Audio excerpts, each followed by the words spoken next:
The much-coveted Turkish Bayraktar TB2 drone has joined Somalia's offensive against the insurgent group Al-Shabab, in an escalation seen by Somali analysts as highly significant to the war's trajectory.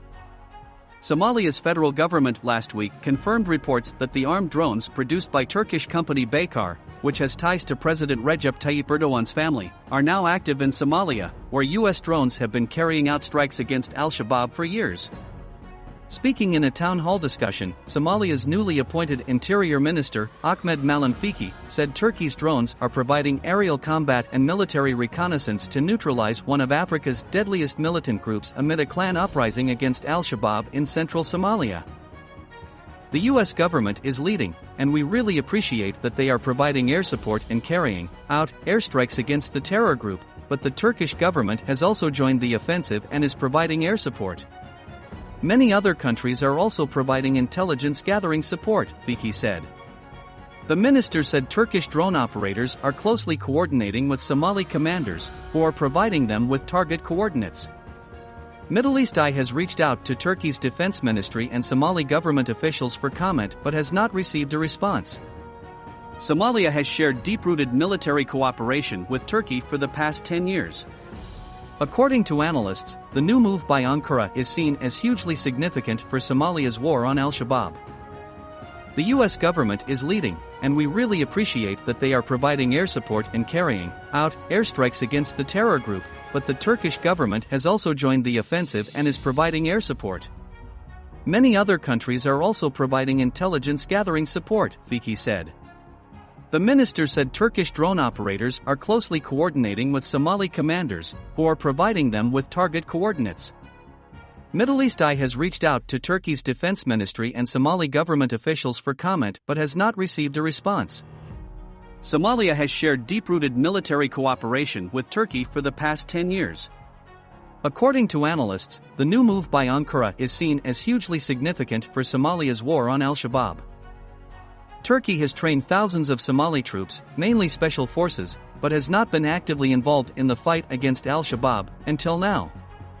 Mohammed has vowed to defeat the group militarily, ideologically, and financially, and the uprising led by clans against the militant has immensely contributed to his strategy.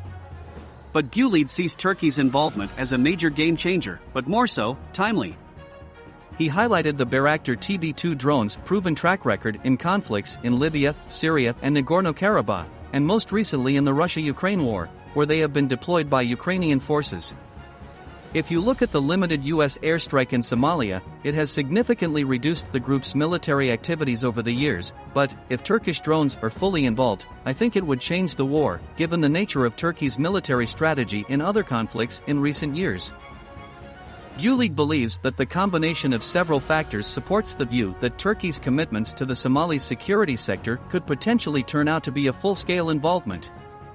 Mogadishu hosts Turkey's largest overseas base, Turksum, which also serves as a military training academy for Somali soldiers, 1 in 3 of whom are trained by Turkish armed forces, according to state news agency Anadolu. Turkey has also been providing special commando training to Somali soldiers in its southwestern province of Isparta under a military cooperation agreement between the two countries. Last August, Turkey's ambassador to Somalia, Mehmet Yilmaz, told Anadolu that Turkey is on course to training 1/3 of Somalia's military forces, numbering around 15,000 to 16,000 personnel. Turkey's move to provide air support to Somalia's war has not come as a surprise, given Ankara's immense military presence in the country and its efforts to increase its foothold in the Horn of Africa. Its role in Somalia, West Africa, and, more recently, its military engagement in Libya clearly shows that Turkey wants to expand its influence across the continent, Ibrahim Bachir Abdullah, a researcher on Turkey-Africa relations at the German University of Bayreuth, told ME in October 2021. Al-Shabab was formed in 2006 and has since been fighting against the Somali National Army and African Union forces to overthrow the internationally recognized government and impose its understanding of Islamic Sharia.